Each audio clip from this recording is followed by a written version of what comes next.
E agora, o ponto em que o bicho vai pegar de verdade. Os Estados Unidos denunciaram o Brasil como fornecedor de químicos para a produção de drogas ilícitas, que o Brasil é rota do narconegócio.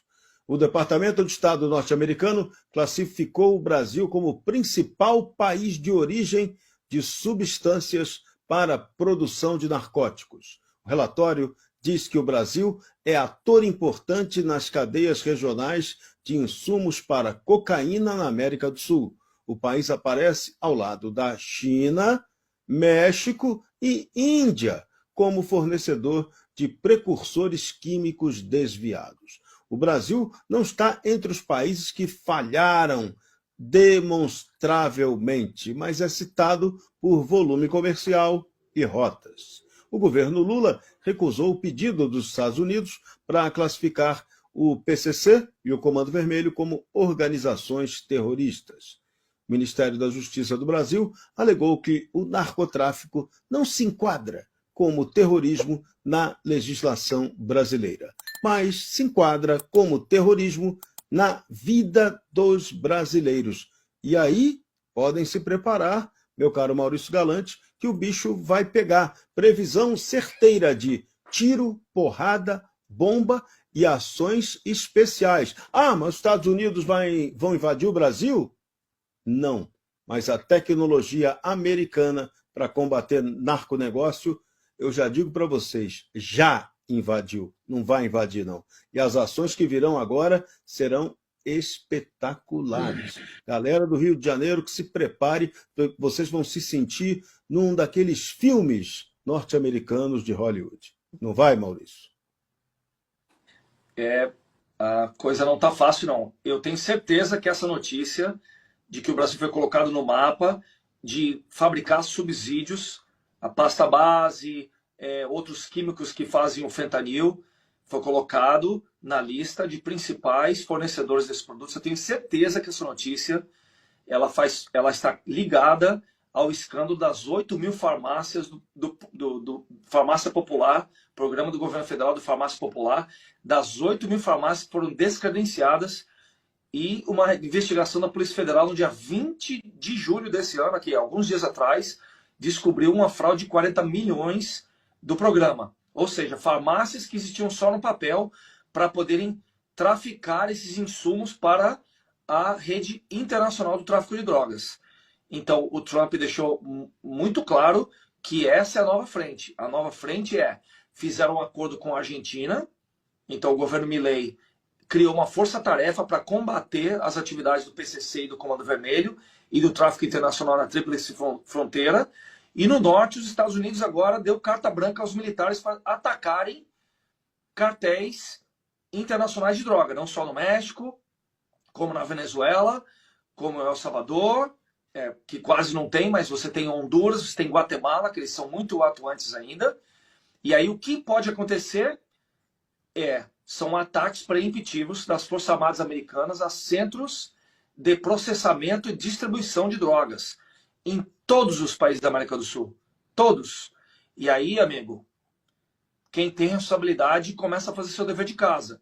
Porque o governo Trump está mostrando para a América Latina toda que vai colocar a ordem na casa. Ele exige que o espelho do controle desses grupos terroristas e desses grupos criminosos é o que o Bukele fez em El Salvador. Abram cadeias enormes, prendam esse pessoal todo, controlem o problema do tráfico de droga dentro do seu país, porque senão os Estados Unidos vai fazer por você. Então, quem não fizer o dever de casa vai ser obrigado a fazer o dever de casa com os Estados Unidos. De novo, quem avisa, amigo é. Agora, Silvia Waiapi, já estiveram aqui no Brasil comandantes militares de extrema importância nos Estados Unidos e avisaram claramente a representantes do nosso Ministério da Defesa de que eles iam agir. Só que aqui no Brasil a notícia que a gente teve é que a turma nossa fez cara de paisagem para eles, né? Dizendo, ok, muito bem, tá. A soberania do Brasil está garantida, está tudo certo, né? A gente ainda ouviu esses papos furados, né? Papo melancia, né? Mas garantida onde? né, se nós não temos nem condição, né, de proteger as nossas fronteiras. Quer ver? Quando você fala, por exemplo, sobre essa questão do narco, é sabido, né, algumas pessoas, por exemplo, da população não sabem, mas se você for fazer alguma pesquisa nesses sites, né, você vai perceber que é incrível o quanto que terras indígenas são utilizadas para fazer a operacionalização e o refinamento de droga. Em 2017, o irmão de uma ministra, né, na época não era ministra, foi preso só com 2 toneladas e 300 quilos de maconha, né, e que eles estavam prensando, né, dentro da aldeia. No ano seguinte, ela concorre, né, defendendo o uso, a liberação da droga, né, dizendo que fazia parte da cultura indígena quando nunca o fez. E vocês sabiam que eles se utilizam disso para evitar fiscalização e polícia em terras indígenas? Inclusive, houve a defesa no STF, né, da derrubada de 3 artigos importantes do marco temporal. O 20º, 21º e o 22º, que fala que as forças de segurança ou a defesa, né, não precisa de autorização do pajé, do cacique, da FUNAI, né, do espírito da floresta, para entrar em terras indígenas para fazer fiscalização.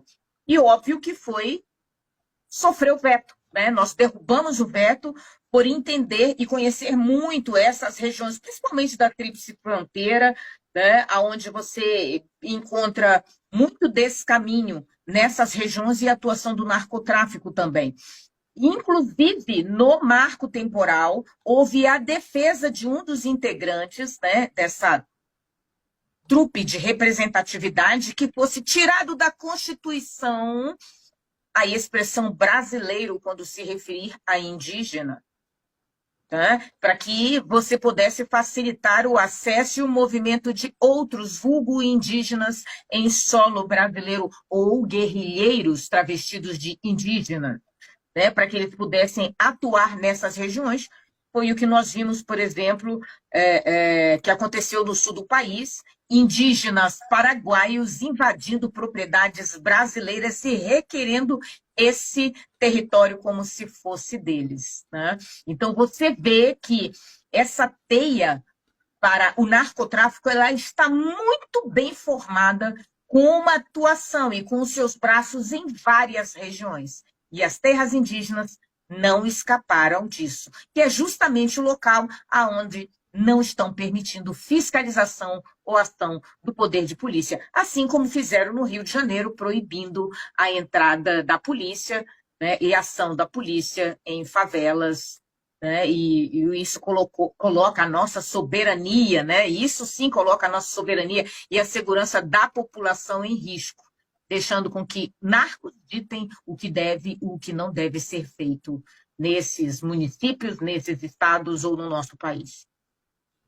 Você está ligado no Bradock Show, oferecimento Golden Brasil, e aquele que deve levar a primeira traulitada do governo dos Estados Unidos da América, todo mundo já sabe, é Nicolás Maduro.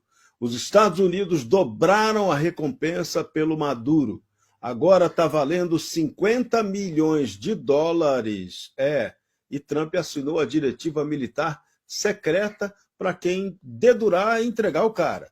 A procuradora Pam Bondi acusou Maduro de colaborar com o Tren de Aragua e o cartel de Sinaloa. A ordem secreta autoriza o Pentágono a usar a força militar contra cartéis latinos classificados como terroristas. Leitura básica. Como Trump considera que Maduro está incluído nesse grupo, logo a ação militar pode ser feita contra o Maduro. Basta, para bom entendedor, meia canetada basta. A diretiva americana permite operações militares diretas em mar e solo estrangeiro contra narcotraficantes.